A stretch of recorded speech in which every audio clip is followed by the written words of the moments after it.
Alone in Fangorn.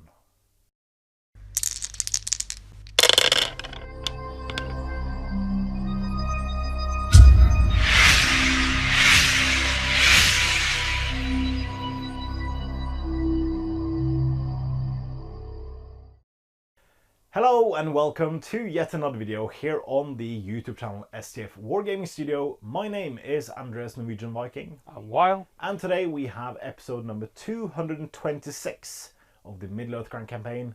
It is Alone in Fangorn. So we lied to you. We said we were playing Taming of Smeagol this week. We're not. We're playing Alone in Fangorn because while we were rummaging through the wonderful Two Towers journey book, looking for the Taming of Smeagol scenario, we found Alone in Fangorn, which is an alternative way to play Gishnákh's End, basically, the one we played last week. So instead of Gishnákh, we have 7 orcs as sentries on a 2x2 foot table. Merry and Pippin cannot climb, and it's played under normal SBG rules. So last game we saw that playing with the card mechanic, it was extremely fun. Yep. And it worked incredibly well with the models, as a hero orc would basically over empower 2 hobbits with only 1 fate each, if they couldn't get to Treebird in time. This time, however, no hero orcs, so we'll see if this one is any different. I played this one on camera, so you can go ahead and watch it on the GBHL channel if you go back about 4 years, I think. Played against Jamie Giblin back then. I think I played the orcs. I think. So you already have the tactics down. I PG version, I don't remember much of that weekend. I see. But it was a fun weekend. Anywho, Yes. so we'll go ahead and introduce the rules as we show you the board. But looking at the scenario in itself, I can see, like, from my perspective now, I can see why they switched it to the card mechanics in a new book, because you are playing with the sentry rules, and sentry rules are very random. Yeah. Of course, a deck of cards is random, but on a bad roll for the good player or the evil player, things can get quickly out of hand. So we'll see how it goes in this version. Yeah, and also the difference with having Gishnákh instead of all these orcs and Urukai that weren't looking for the hobbits in the forest, at least in the movies. Because this is, of course, the book version, Yeah. whereas not Gishnákh, because he didn't do anything in the book. So we get to play both versions, which is what we aim to do at the channel. We haven't done that lately. We haven't played all variants of every single scenario, because going to Weathertop like a year ago, we would have played 8 different Weathertop scenarios, I think. Played a few, didn't we? I think we played... Well, we only played Gandalf versus the Black Riders and the Hobbits versus the Black Riders. But I think we would have played 8 or 9 different versions if we would have gone for all different variants. So we'll do it where there's a vast difference, like there's sizable differences in the rules, so we can show you what was and what is now, basically. So without further ado, we'll show you the board and the armies after this.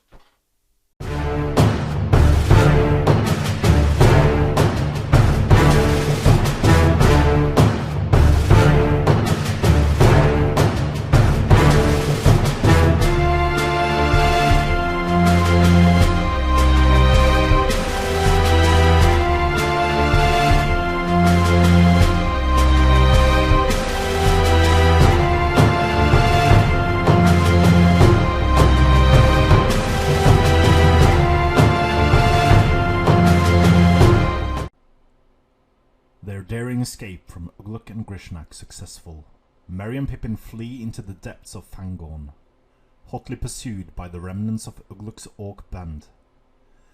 Alone they have no chance against a band of ravening orcs, and should they be caught, the hobbits' fate will be painful and their death slow. But Fangorn is a mysterious place, and there are things far stranger and more deadly than mere orcs living beneath its leaves and boughs. And so begins the battle.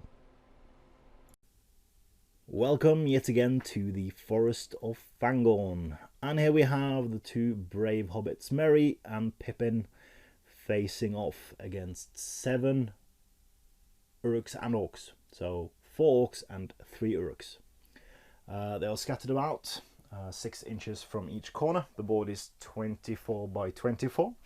And in the middle of the forest we have a unusual tree. People might guess who it is. In this mission, the evil forces are regarded as sentries. So until the alarm is raised, they will roll off. On a 1, they do not move. A 6, they can move as normal. On a 2 to 3, Weil will move the models up to half its movement. And 4 to 5, I will move the model up to 3 inches. So again, half. Treebed is awoken on a 4+. It can be awoken once 1 or more hobbits are in base contact at the end phase. And on a 4+, he awakens and becomes the monster he is. And will probably slaughter all the orcs. Objective, pretty easy. I need to kill the 2 hobbits. Treebed and the 2 hobbits. Well, if you're all as good as you did last game, you might not need Treebed to kill all my Uruks with rocks. Or in close combat, even with Merry's quite good rolling of the dice there. So yeah, easy enough. As usual, good starts with priority. Good luck, Weil. Good luck. I'll start with moving. Yeah. I blanked 4 inches for the hobbits? 4 inches for hobbits. They are not woodland creatures. You can't just pass through. And it's within 4 inches? So 4 inches at the end of this model's move. So the alarm will probably maybe be raised. Well, 1, 2, or 3, he won't trigger the alarm. All right, I'll start off with this one because it's more suspenseful that way. 5, so I get to move him up to half. Thank you for the Ardacon 2017 stepper. Ardacon was supposed to be a couple of weeks ago. Really huge shame it didn't turn out to be this year. I doubt I would have been able to go though this year. So for me it's a stroke of luck, but it's hugely sad for the community. But it will be back bigger than ever next year, I believe. Guy with spare, you move him up to half, yeah.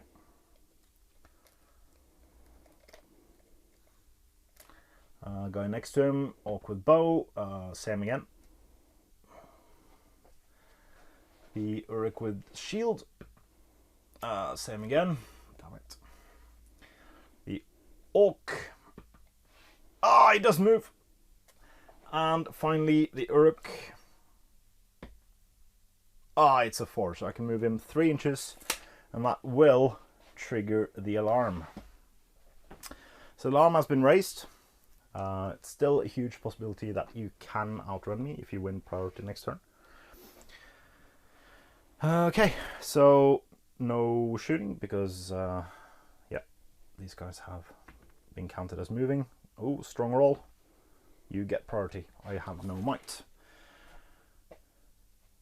Which does mean I can't get you because you're more than 2 inches away from me. I can shoot you, however. Can't shoot.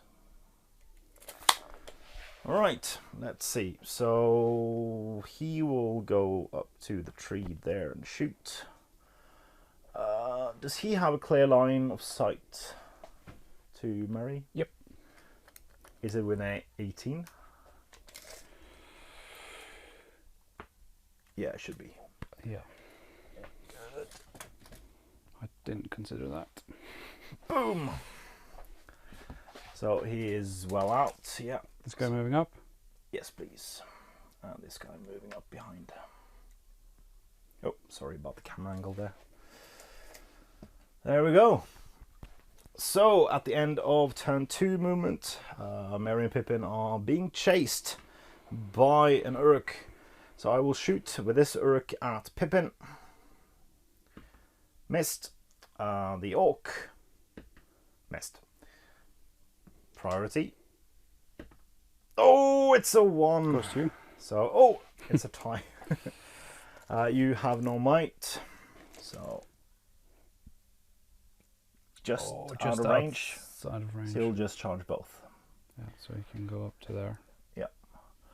And then this guy couldn't see, so he'll go around here.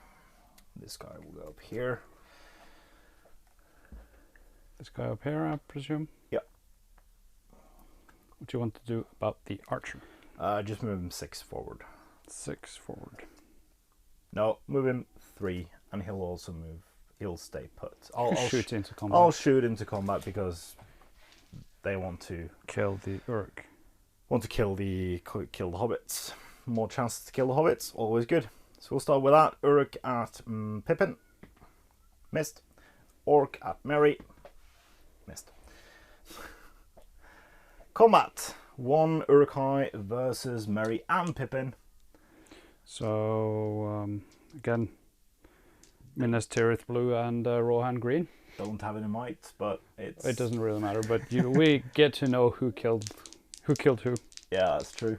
Or, Ooh, you know, who double fluffed it. 3s. That 5. doesn't beat a 5. But you get closer to Treebird. I will try to kill Pippin because I always do. I get a wound on him. And he saves his fate.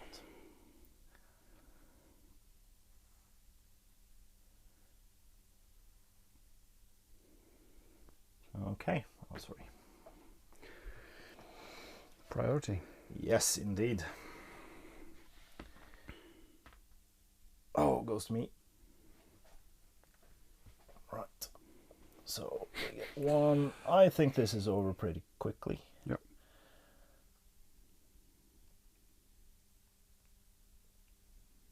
Yeah, I could charge him there, get him over here, and charge the 200 over there, and get the spear support in there. So it looks like this. I'll just move 3 and 3. I'll not shoot into combat this time. Yeah, why not? Let's do it. Or Uruk at Pippin. Miss. And Orc at Merry. Miss. Every time. Okay. Pippin. Yes, I got 200 going 200, and then Uruk and Spare Orc. It's a 3. It's a 6 from the Uruk. So Uruk and Orc will need the same. No, Orc in 3+. Because strength 3, defense 3, yeah. So that's 2 wounds, and Pippin is gone. Ooh. So it's a draw no matter what. Uruk and Orc. You win. Strength 2, defense 5, and defense 5, so 6 is... Killing Uruk. No. Okay. Priority. Goes to evil.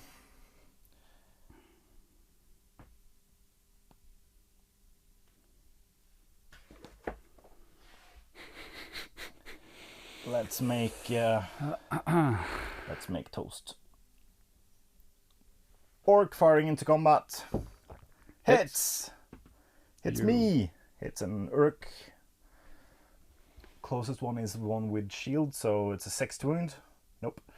Uruk. Miss.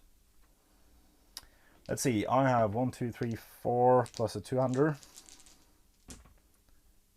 And 6 wins it. 200 on 3s.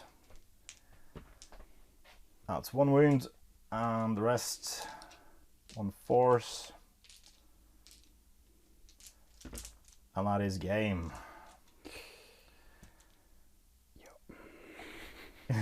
Quick and easy. Ooh. But then again, it might have gone severely different in other ways. Okay, so we'll come back with our thoughts on this quick and small scenario in our post-battle battery breakdown. So welcome back to the post-battle battery breakdown, and it was a victory to evil. Yes. In this one.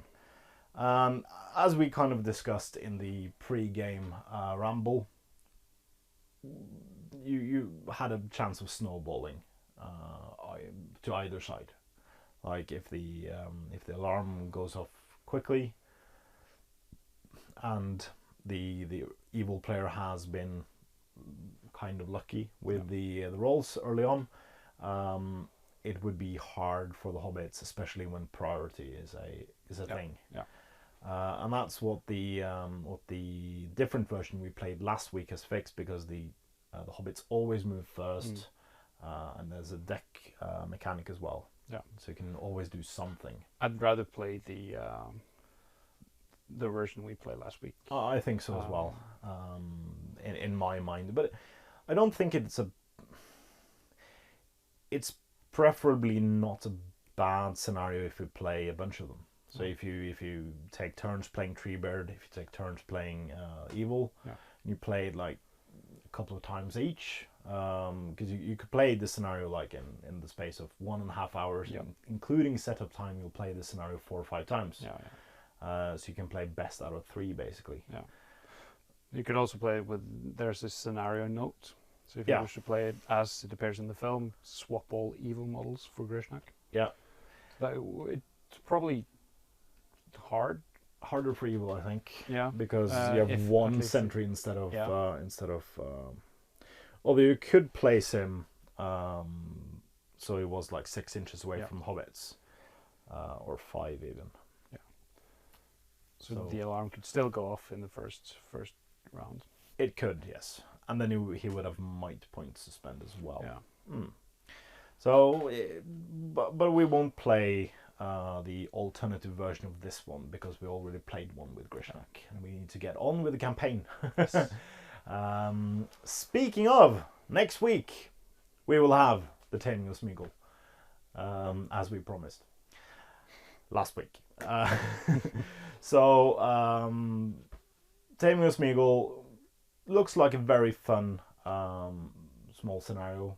3 models. One of my most favorite scenarios is 8 models. Farmer Maggot's crop from the Scouring of the Shire, which we'll play in about 4 years. Can't remember the name of the one, but where the Fellowship is running through Moria. So that's high up there. Yeah. Can't remember the name, and that's a lot of models. Well, that one. Yeah. Yeah, that was cool. Yeah.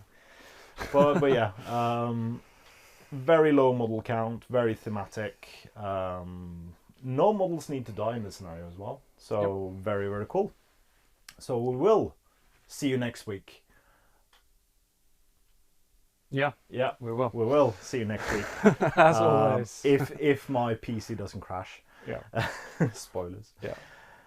So yeah. Don't forget to comment, like, share, and subscribe.